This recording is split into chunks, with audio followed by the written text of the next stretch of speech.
说到兴趣，说到兴奋，不是兴趣。说到兴奋的时候呢，你看，我们 Review 有很多领导人很容易兴奋，我也是非常容易兴奋的人。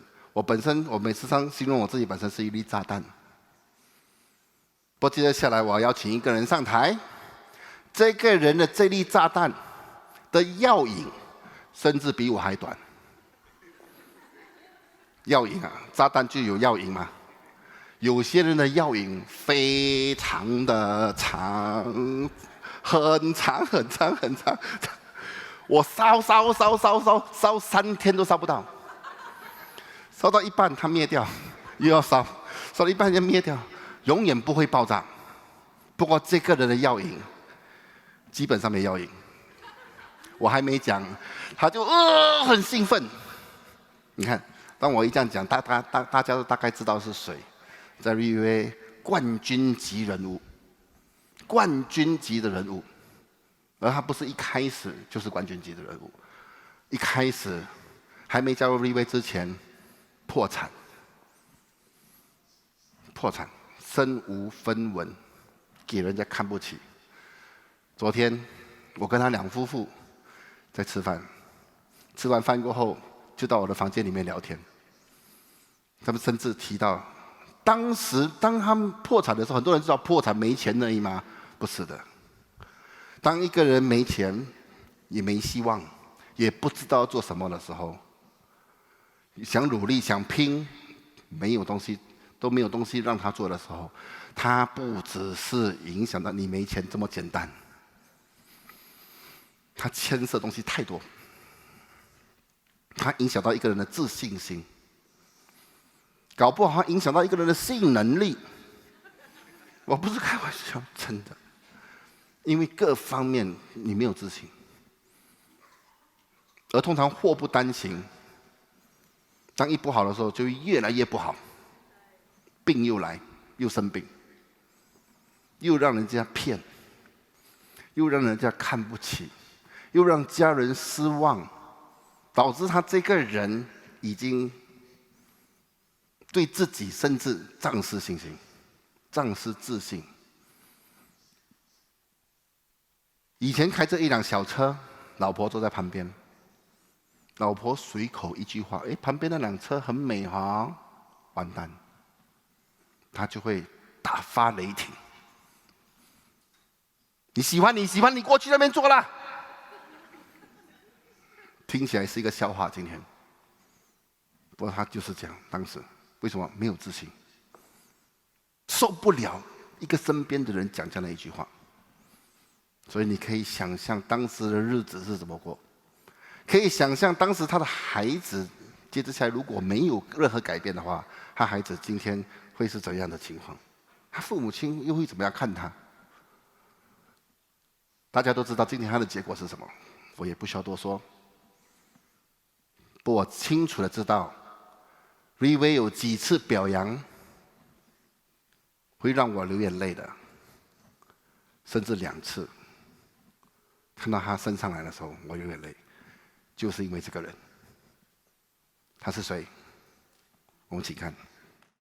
摆脱命运的安排，找到生命转动的力量。Team Elite Pegasus 7 Andy So。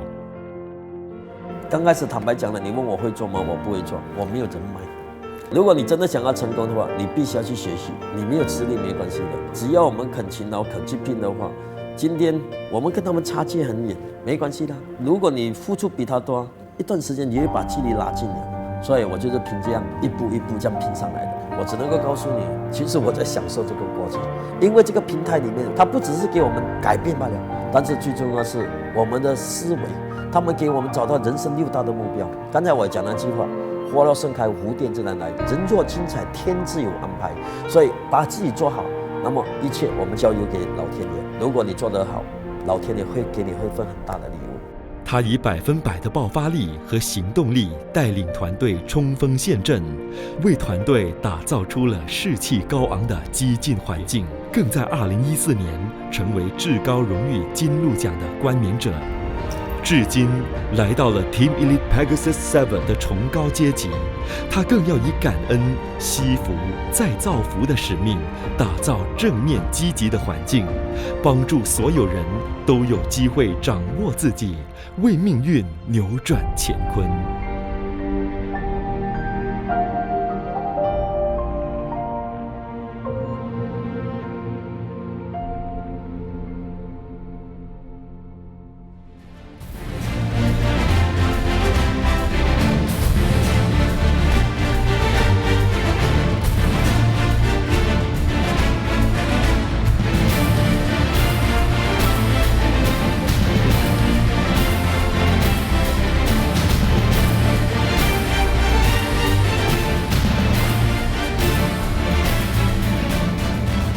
各位立委伙伴，大家晚上好。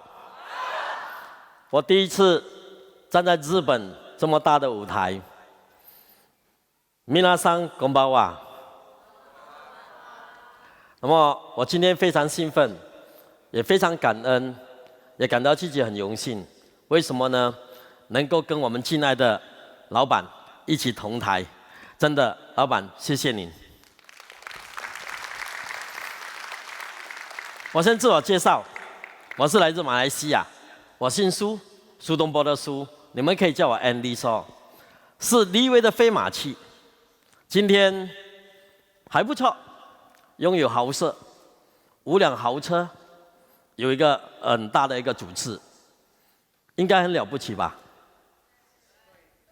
我身边的朋友很多人跟我讲 ，Andy 你真的很棒，你真的很了不起。当他们讲这句话的时候，如果今天你是我的好朋友，或是你是我的亲人，你们了解我的过去的话，我相信你们根本不可能相信我会有今天。为什么呢？因为刚才老板已经讲了，刚才老板在台上讲的时候，我在台后面，我在听的时候，哇，我的感触非常非常大。因为一想到过去，真的是很痛苦。我做生意失败，我欠人烟大概是3000多万马币，100多万。那个时刻呢，真的很辛苦。身边的所有的亲人兄弟吧，我都欠他们钱。我穷到没有钱买奶粉，还要我的老婆跟我岳母借钱。那么连孩子生病，做一个爸爸的都没有能力带他去看医生。那个时刻，你问我怎样，我真的很痛苦，没有人我可以跟他讲。尤其是每一次看到我的老婆，看到我的孩子，看到我妈妈，我很痛苦。我甚至有想过要放弃自己。但是那个时刻，因为我看到我父母亲老了，我看我的孩子很小，我真的不舍得。所以那段时间，我在菜市场摆档，我早上做，下午送货，晚上再做。回到家已经12点多，隔一天4点多又再出门，每一天重复的做。为什么呢？因为要还账。所以那个时刻，你不要跟我讲成功，因为成功离我非常非常非常的远。因为单只要还那笔债，已经很难了，不要讲是成功。因为我没有学历的，我是没有学历，所以非常非常感恩。我在2011年的时候，8月多，我已经认识了立威。但是那个时刻，我感觉到直销不是我做的，我不可能做直销的，因为刚才老板已经谈了，直销是多么负面的行业，对不对啊？在马来西亚太多的直销公司了，我没有看过一个直销的，我身边的朋友做直销的可以成功，而且在我的心目中，那些直销能够成功的，能力很强，表达能力很好，口才非常好才能够成功。我什么都不会，我什么都不懂，而且我也不会看华语，英文也不会讲，我怎样做？更何况那个时刻，我那个上线跟我分享的一个产品，我一听到它的价位，根本不可能。为什么？价位太高了，85880台币，因为我连吃饭都成问题，我怎样拿这笔钱出来？更何况当我们一个人没有钱的时候，你认识的朋友都是没有钱的，对吗？所以那个时刻我根本不可能，我非常感恩，我非常感恩这一位人物，就是他非常用心的跟进我，跟进了11个月，就是我们的秀皮姐跟阿丹，虽然他没有在这边，我们给他一个热烈的掌声。这对夫妻呢非常用心，时常来跟进我，跟我讲，你不要做菜市场了，你做到一辈子做到死都没有用，你来看看立威，立威是一个不一样的公司来的，它是不一样一个直销公司，这个老板的理念非常非常好。那个时刻我还是笑笑看着他，我怎样做，我怎样开始，我也不懂，我也不要做，真的。直到2012年5月份的时候，他又在跟我重复讲的时候，那个时刻我老婆就上了一个领袖培训会，那个时刻我也不想上，为什么呢？因为我感觉到浪费时间。那时候我老婆上了那个领袖培训会，回来我老婆就跟我讲，老公，立威可以做嘞，很多人成功嘞。那个时刻我完全不相信，他丢了一本政商给我看。当我看到政商的时候，我看到里面很多领导人成功。其实2012年的时候不是非常多，但是我也感觉到非常多了。尤其是我看到一个 Albert， 我们的拉多 Albert， 今天的飞马山，是一个的士佬，一个的士佬都可以这么成功，一个的士佬都可以买 BMW， 都可以买一辆 Mercedes。我就看到其中一个就是我们的 David， 一个生病，眼睛差不多盲掉了，都看不到了的，时常吃西药的一个人，就是因为这个产品改变了他，而他进来立威，今天他做得非常成功。当我看到那时候说，立威既然可以这么多人成功，我在想，11个月前，秀萍姐跟阿丹来找我的时候，我在菜市场摆档。11个月后，我还是在菜市场摆档，我没有改变到，我只是知道我老多了1岁了。如果今天我不是改变的话，那么10年后，我可能还是在菜市场摆档。但是那个时刻，我问我一个问题：我真的还能够过上10年吗？因为我那个行业是用健康来换取金钱。那个时刻，我在想，如果我有什么事，我老婆、我孩子怎么办？所以那个时刻，我就做了一个决定：既然立威有这么多人能够成功，我在想，应该我一定能够成功。只要我努力的拼，我应该会比菜市场还要好。所以我就做了一个决定，所以我就跟我老婆讲，老婆，我决定做立威了。那个时刻，我老婆跟我讲，你自己喜欢哦。但是我跟她讲，我决定 full time， 就是全职做立威的时候，我老婆吓到了。老公，我没有叫你 full time 吗？part time 做好就好了。我讲我不要，我要全职，因为真是没有两头尖的，我要做的最好那一个。那个时刻，我老婆就讲，你自己做个决定哦。我非常感恩我的老婆，我老婆今天就是飞马坐在这边。但是那个时刻呢，我还怕她到时候埋怨我，所以我就跟她谈了3个条件。你要我做可以，但是你要答应我3个条件。她问我什么条件？我说我没有做过直销，我也不懂得直销，我也不会华语，我也没有人脉。这个产品这么贵，刚开始我们卖的时候，可能我们会面对到很多问题，会面对到很多打枪，可能我赚不到钱。所以，如果我赚不到钱的话，如果我没有钱给你的话，那么你可以不要埋怨我没有钱给你，可以吗？我老婆讲了一句话：没问题呀，反正这么多年你都没有给我钱了。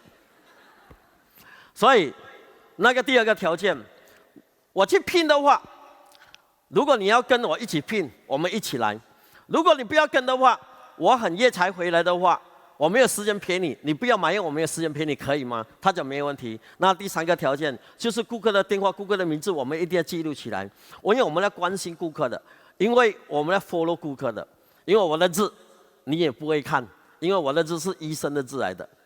好了，我就这样开始。刚开始的时候，我以为我是生意人，我去找人家谈卖东西罢了嘛，应该可以卖得到。我用我的方法，我也不去上什么会议，因为我感觉到上会议是浪费时间的，所以我一直去，每一天从早上谈到晚上，谈了很多人，各位没有一个人会跟我买，所以我谈了，又是遇到季节，直到有一次，我招了很多的人，那么其中一个顾客，你知道跟我买1盒罢了，因为我是没有钱的，不要买1套就买1盒，对不对呀？你知道那刚刚顾客答应我要跟我买那1盒的时候，哇，那个多么的兴奋呐！当他拿钱给我的时候，我的手发抖啊！一上了车，我们2公婆讲呢 ，Yes, give me 5，成功了，抱住。但是那个时刻呢，面对问题了。你卖到1盒，你是没有 commission 的，对不对？因为我们没有进单。所以那个时刻感恩有一个领导人，因为我真的很想要改变，我真的很想要成功，我去找这一个领导人，这个领导人就是我们的 Mr. Law 请出，给他一个热烈掌声。因为我听他们讲 Mr. Law 很厉害、很出名，所以我去找他。Mr. Law 你好，我真的很想要成功，我到底应该怎样做才能够成功？然后 Mr. Law 跟我讲，你要成功可以，你必须要每会必到。如果今天你不去学习的话，你不可能会成功。所以我听了之后，好，从那个开始，我每会必到。我开始去学习，因为有一句话很重要的：富不学，富不长；穷不学，穷不进。一个成功的人，如果他停止学习的话，永远成功不长久。一个穷人家，如果还不愿意学习的话，永远都是穷光蛋。所以从那个开始，我开始去学习，我开始听 NDO， 我开始去改变。所以，那个时刻我就开始做得很顺利了。那个时刻呢，我还是没有改变我的形象，因为今天立位的人都是这样穿的，对不对啊？但是那个时刻他们叫我这样穿，我感觉到，马来西亚嘞，马来西亚跟日本不一样，日本有天气凉，对不对呀？马来西亚1年365天都是非常热的，如果我们这样穿的话，流满身的汗，对不对呀？所以我就跟他们讲，根本不需要这样来穿，因为我们这边是马来西亚，我每一天穿 jeans 裤，穿一个长袖，我就去做我的单了。那直到有一天，感恩啊，老板有来我们巨龙波的办公室，他讲一个课，那个是个老板在谈形象，我就很兴奋，老板是我的偶像来的，我就很兴奋在那边听。当老板穿到形象的时候，因为人是先进蝼蚁后进人，对不对啊？我们形象非常重要。老板就讲一句话，的确，马来西亚是非常热，但是如果你这样穿的话，你月收入能够过100万马币，你穿不穿？我只是听到这句话罢了。我在后面站起来，老板我穿。那个时刻，老板还讲，后面那一位是谁？坐下来，不要这样紧张，不要这样紧张。哇，那个时刻我很兴奋呢，我就跟我老婆讲，老婆，老板讲这样穿可以月收入过100万，我一定要这样穿。我老婆马上看着我，你有钱买西装没？我真的是没有钱买西装，不过我就跟我老婆讲，老婆，我们去那个西装店，你哥哥的一个好朋友，我们跟他聊。那么呢，我就去西装店那个朋友跟他聊西装一套最便宜多少钱？那么他就跟我讲啊，1500块。我跟他谈，你帮我做一件呐，最便宜的多少钱？他首先第一句话，他就叫我巴萨佬，就是菜市佬。菜市佬，你要做什么？你做西装？没有啊，我要做直销啊。哎呦，不要做了，直销不可以做的啦，菜市佬。我做了大一做了这么多年，很多直销公司都给我做，我没有看过一个成功的。哇，他这样来泼冷水嘞。但是我还是跟他讲，哎，不一样的，我们的老板完全不一样，他的理念不一样，他公司很多人成功嘞。他还是跟我讲一样的啦，你不要浪费钱啦。我相信你做了之后，半年之后你就不穿了的啦，放在那边了，还是做你的菜市比较好。他一直欠我。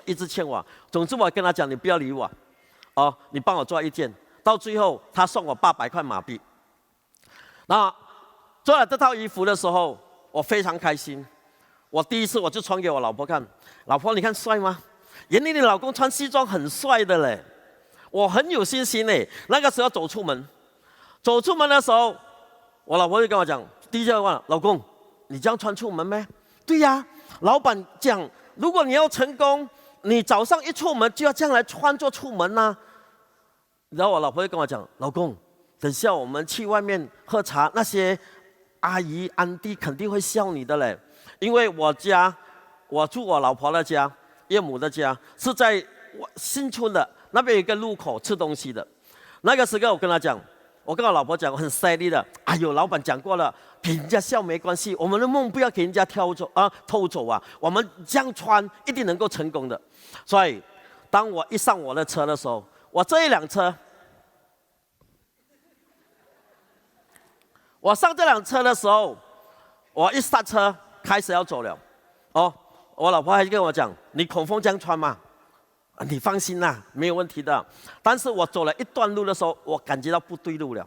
为什么呢？我开始流汗，因为我的车没有冷气，而且驾这辆车穿这样的大衣会给人家笑的，对不对啊？我开始逼爆了。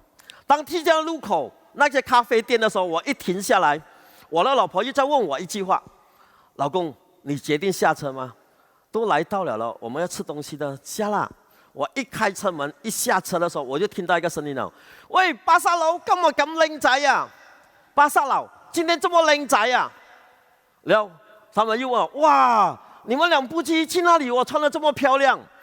然后我笑走进去咖啡店坐下来。哇，那他们那些安迪那些讲我：哇，巴萨佬，他们叫我巴萨佬啊。哇，你穿得很漂亮嘞，啊，很好看嘞，要去哪里呀？我都不敢讲。那么咖啡店的老板跟我很熟的，他就跑过来进去小声问我：哎，这么这样穿的，要去哪里哦？没有，我做直销。我一跟他讲小声的，哎，巴萨佬做直销嘞。哇，那个时刻我整个脸都，我开始听到声音了，哎呦！菜市佬不可以做的啦，你不要做直销，你去做你的菜市比较好啦，没有用的啦。你看你这样做得这么辛苦，做么？还是做菜市比较好。然后听了很多人讲，又听到一个声音，非常粗鲁的声音 ，SOHAI， 啥？那个什么啦？哦，这么热的天气，穿着那个，这边是马来西亚来的啊，哇！那个时候什么难听的话我都听得到。我那个时候你问我辛苦吗？哎，我还是跟我老婆讲，我们的梦不要给人家偷走，我要坚持。因为老板讲过一句话，他们能够笑多久？他能够笑你1个礼拜、2个礼拜、3个月、1年。当你坚持下去了，他们就会对你另眼相看。所以我坚持那个信念，还是继续穿，真的哦。真的非常感恩，幸亏我没有把这个大衣脱出来。如果这个大衣脱出来的话，就没有今天了，对不对啊？所以我继续这样做下去，哦，做了3个月，连续3个月，我都过3 star，我用3个月就上了 Elite 3 star。但是那个时候问题来了，为什么呢？我卖了3个月，我卖了100多套，但是没有主治。那个时候我在想，为什么会这样的？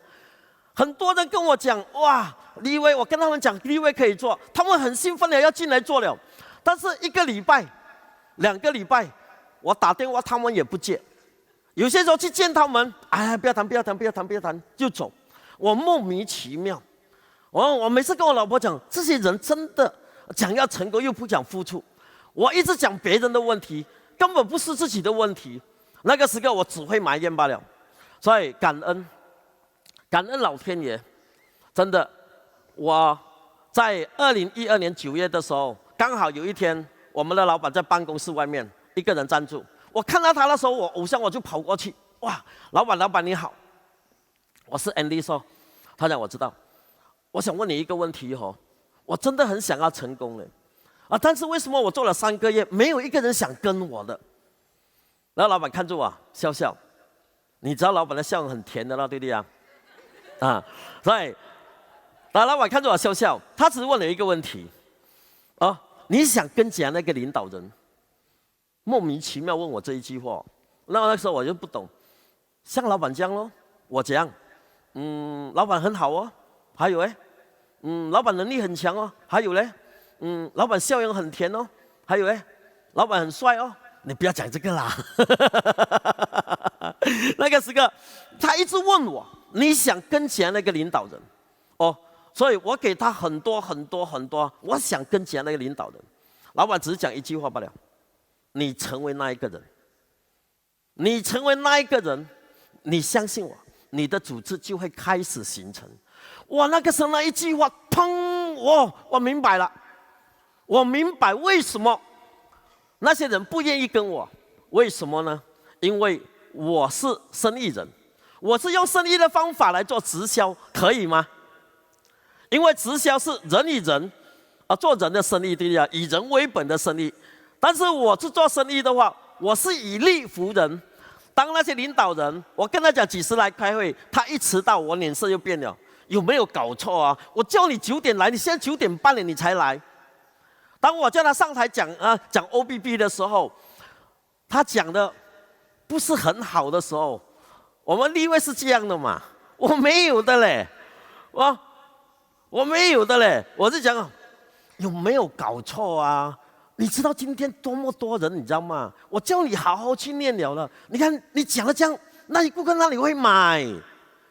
如果是这样的话，那些人还敢上台讲课吗？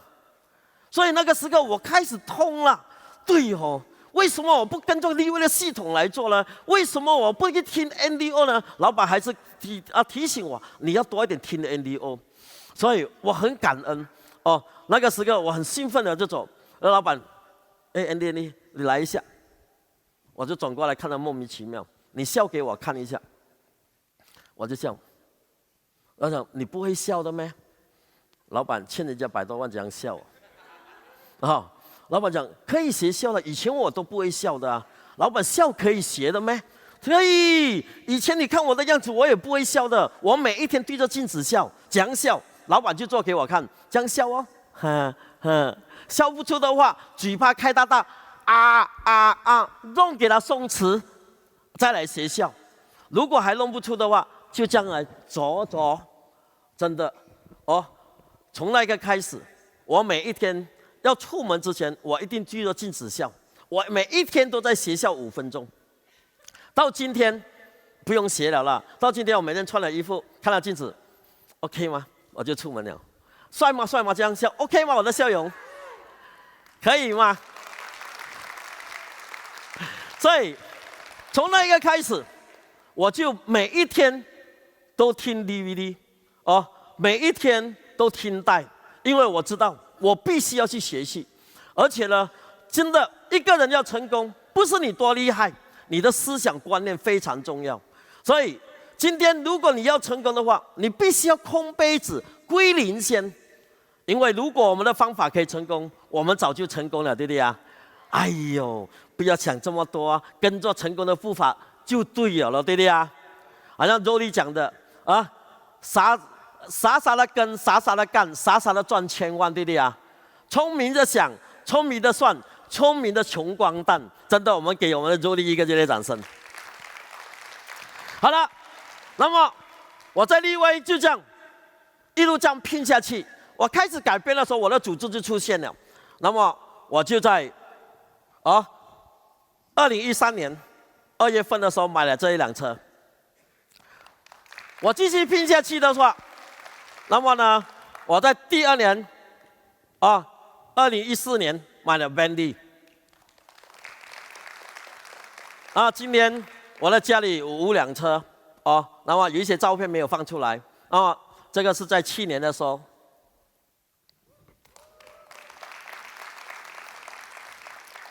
真的，你问我是有想过拥有这些劳斯莱斯吗？各位，有些时候我坐在那边自己在想，我何德何能拥有这些东西？我根本发梦都想不到。但是因为立威不只是给我这些财富罢了，真的我非常感恩，让我的家庭更加幸福。你看我的老婆，我很感恩我的老婆，我破产的时候没有离开我。她的脾气跟我的脾气都是很硬的，都是很硬的。昨天我才跟老板谈罢了，感恩呢。如果不是立威的话，有可能今天我们2个没有在一起了。为什么呢？因为2个硬对硬，对不对啊？各位，我相信日本人比较斯文，对不对啊？你会跟你老公吵架的吗？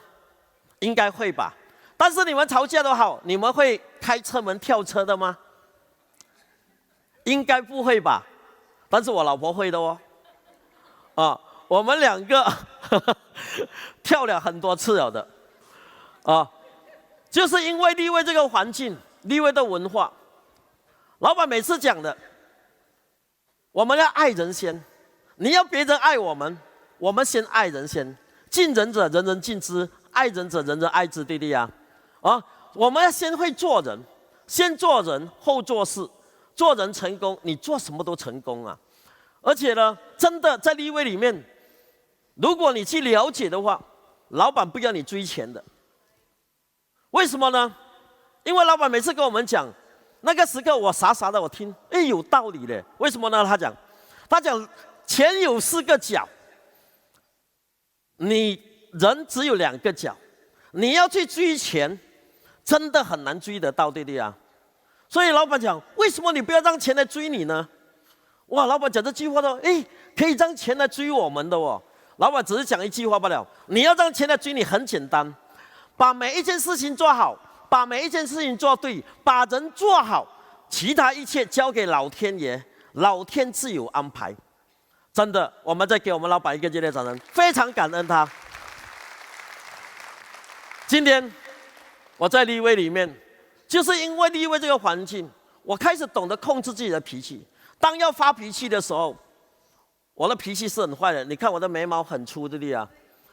当要发脾气的时候，我会跟我老婆讲：“老婆，我要来了，我要来了。”就是说脾气要来了我就走去厕所，看到镜子笑笑，深呼吸，出来的时候，老婆刚才怎样了啊？我们肚子饿了，走，我们去吃东西，所以就没有事情了，对不对啊？所以我们2个人的感情越来越好，而且呢，我也非常感恩。以前我在我家里抬不起头，因为我的脾气，我是个花天酒地的人，我很喜欢喝酒，很喜欢喝酒。但是我因为来了立威，我现在滴酒不喝。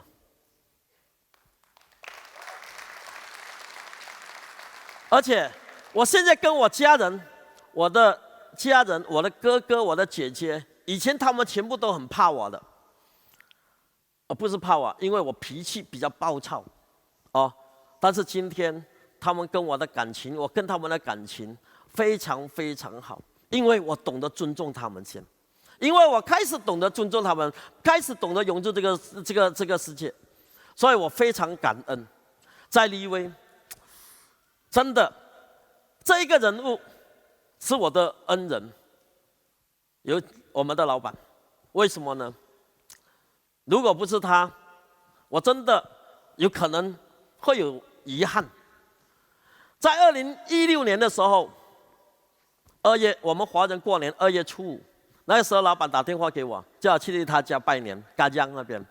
那么去他家带我孩子去，我们在聊天。忽然间，老板混一句话出来：“你还在等什么？”我莫名其妙看着他，你不要有第2次遗憾。我听了说：“哇！”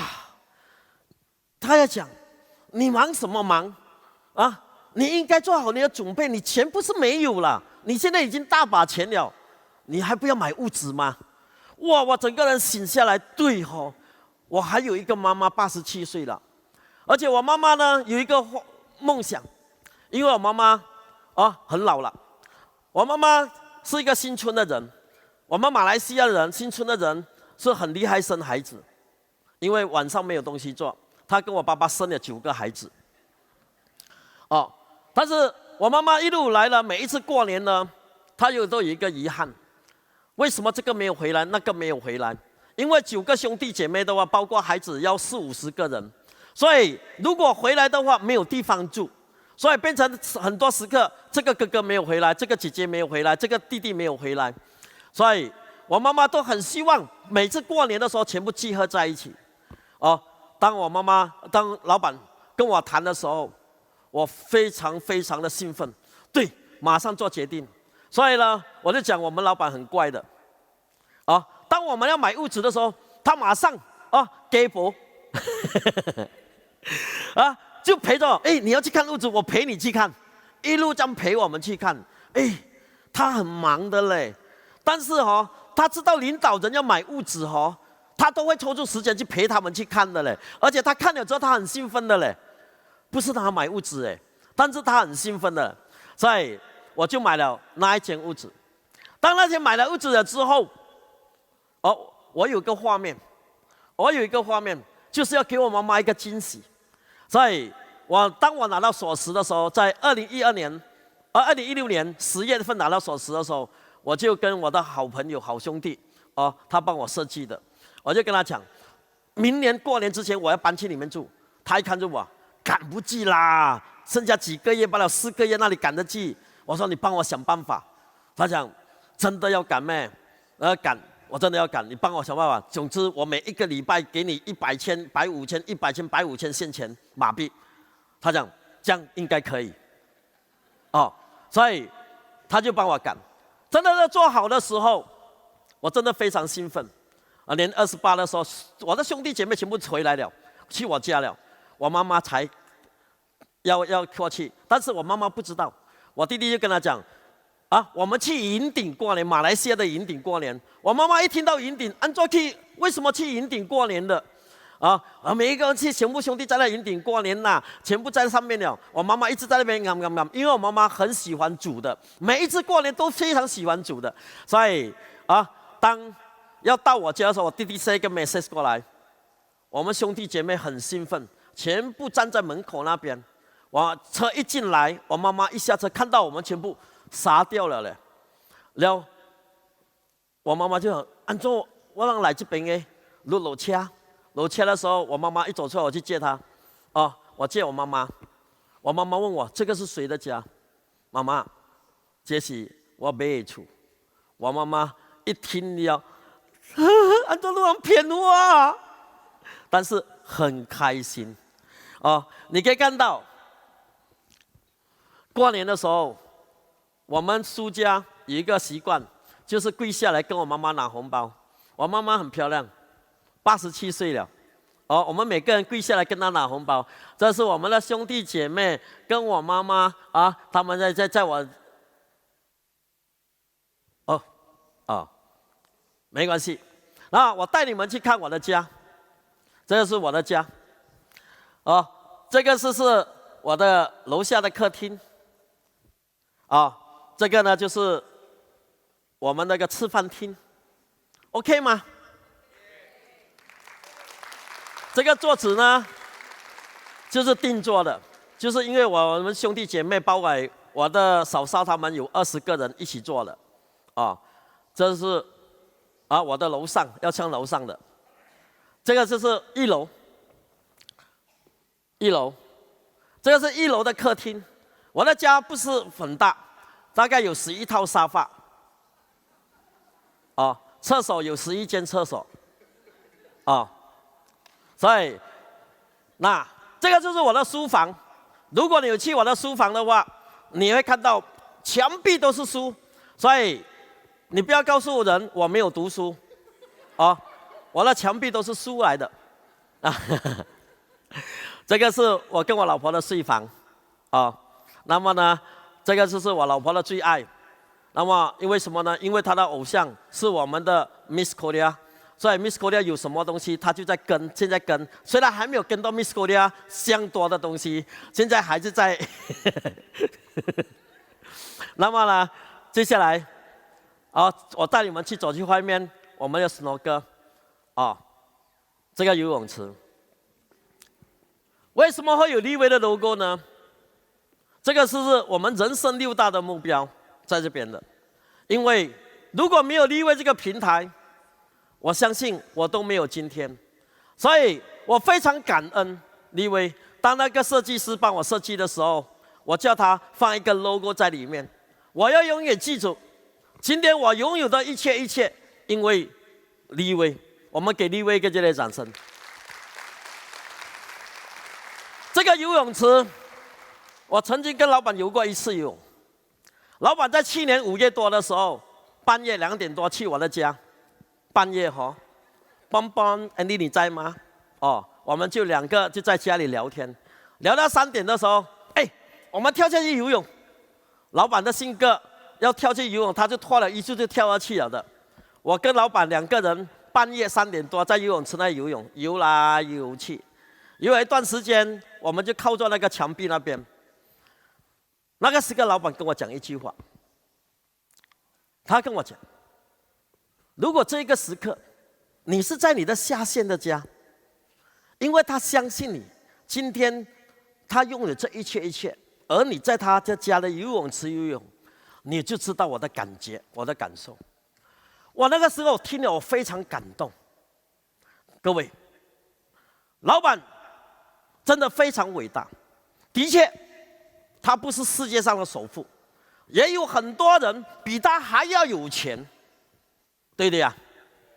但是，我想告诉你，这一些人跟老板的差别在哪里呢？今天李嘉诚非常有钱，马云非常有钱，但是我想问你，今天你要再有机会跟他吗？你没有机会跟他。马云，你要跟他的话，你要成功的话，你要拿一笔钱出来买他的股票，你才可以成功。也就是说，他们的成功是不能够被复制的。但是今天我很感动是什么呢？老板他开这间公司的出发点，我跟他6年了，6年了。我从一开始进来的时候听他讲他的出发点是什么？他的出发点，他想制造一个平台，让那些想要改变、想要成功的人都能够成功。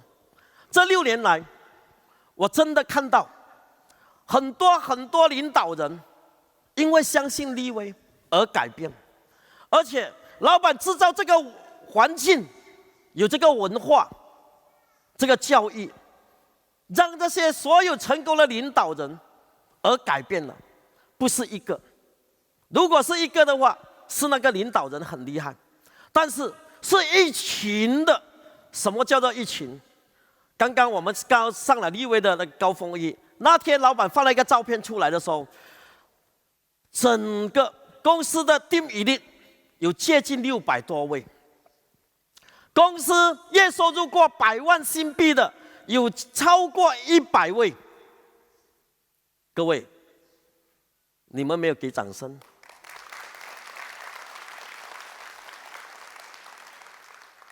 为什么呢？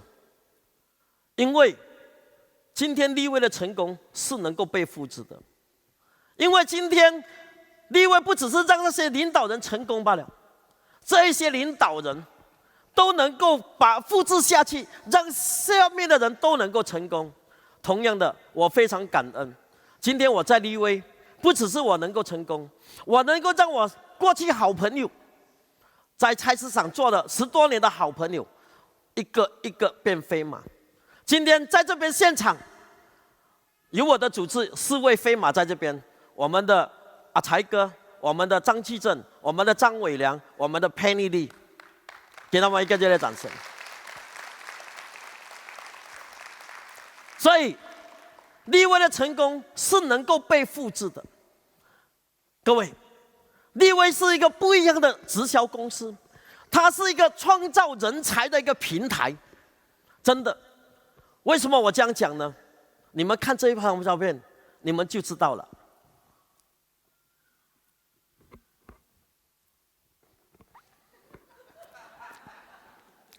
我每次看到这些照片的时候，我感觉到很丑哎，一个大男人在老板的怀里面哭。不过，我每一次都拿这张照片来看的。各位，当我看到这张照片的时候，我感触非常非常大。为什么我会哭得这么厉害呢？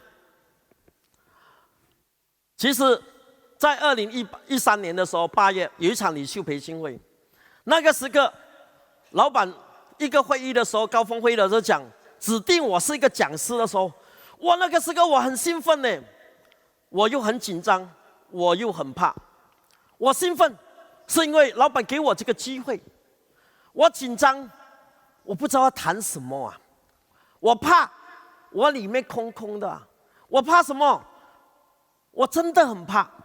为什么我讲我怕呢？因为之前我从来没有上过一个舞台，讲超过45分钟到1个钟头。老板要我上这个舞台，最少要讲45分钟到1个钟头。过去我最多只有25分钟，而且我谈的都是谈产品、谈事业、分享。这一次老板给我一个 topic， 一个主题来谈。那个时刻我怎样谈？我是没有学历的人，我脑袋空空，什么都没有的嘞。啊，我在想，老板你不怕我谈死吗？因为那一场罢了就有5000人呢。所以我很感恩是什么呢？老板不怕我们谈死，老板很敢给我们去赏识。真的，那个时刻老板一直在教。一直在教我怎样谈，我全部把它录音起来。录音起来的时候，因为我记性比较笨，所以老板跟我谈的，等一下我就忘记了。回去我就再拿来听，一字一字抄下来。很多字我又不会写，我抄了这大沓子这么多。那个时刻我拿一个不跌的纸袋，每天装走进走出，啊，老板每次看到我都在摇头。而且甚至有一天我们坐在那边开玩笑，你们相信吗？如果现在我在25楼拿 Andy 那个纸袋从25楼丢下去， Andy 会跟着跳下去。真的，那个时候坦白讲了，如果老板丢出去的话，我真的会跳下去。那个时刻我吃不下睡不着，很紧张很怕。最后几天的时候，我甚至想到一个方法，逃避。怎样逃避呢？我已经 planning 好了，我驾 BMW 我不舍得拿来创，我拿那个干街，我想驾那个干街那辆车红色的法拉利，我想创那个树，我的脚断，我进医院，不用上台讲，真的。但是我想来想去，到时候创下去死掉怎么办？我又不敢啊。那创下去死不了，半身不遂怎么办？我又不敢，到最后死就死了。真的，我没有想到那一天的时候，老板就安排我最后第2个讲。那个时候更加紧张，因为前面的每一个讲师都讲得这么好。那时候前面有 Jolie， 有我们的陈世天，还有韦德丹他们，每一个讲得这么好，我够力了。我脸青青，一整天我只是喝水罢了。真的我很怕，我在想为什么老板给我上台讲？那个时候我在埋怨了，真的没有办法。轮到我上台讲的时候，各位，我紧张到我上台的时候，我不知道在讲什么，我只是潜意识里面在讲话罢了。我能够背多少，我就背出来。背了20分钟的时候，完全看不到了。我还看到这么多人，5000多个人。我在想，我何德何能，我能够站上一个舞台？我何德何能？我是一个破产的人。今天为什么老板给我一个机会站在一个5000个人，他不怕我讲死5000个吗？那个时刻我眼泪一直在流了，我在台上哭了20分钟。这是这张照片，真的感恩立位，感恩老板给我这个机会。就是那个机会了之后，我就开始在改变，开始在成长了。各位，亲爱的日本的伙伴，我今天讲的 OK 吗？所以，各位，人生短短几十年，我们来到世界上只有一次机会，我们必须要活得很精彩。我相信坐在这边的人，不管你是什么人都好，我们都有梦的，对不对啊？今天你必须要去思考，今天立威这个生意模式已经在新加坡非常成功，在马来西亚、在印尼、在台湾、在菲律宾、在泰国非常非常成功了。那么你相信吗？来日本同样都能够成功。各位，以日本人非常有原则的、非常有规律、守自律的人，我相信你们来认真来了解立威这个平台的话，我相信你们会爱上这间公司，你们会爱上这间公司，好像爱你们的国家这样。真的，我非常感恩立威的文化，这个文化真的教育了我很多。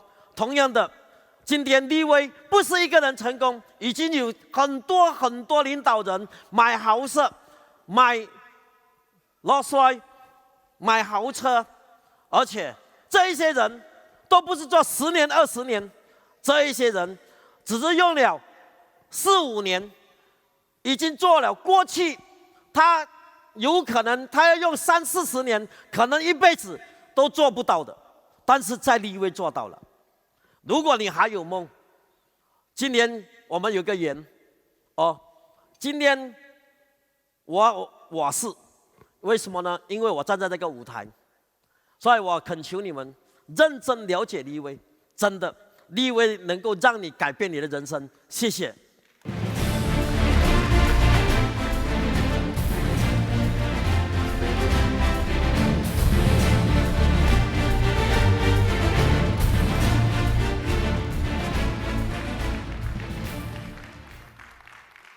好，我们再一次的给 Andy 一个掌声哦。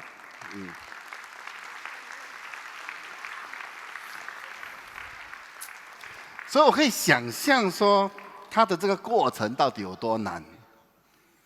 今天要做立威，肯定比5年前容易很多了。今天我们有很多东西啊，我们有很多会议啊，我们有很多见证，我们甚至有很多很多成功的例子。刚才当然他讲说，日本也会像其他国家做得很好很大，日本已经做得很好了，现在。好，所以给你们一个掌声哈。本来就做得很好了，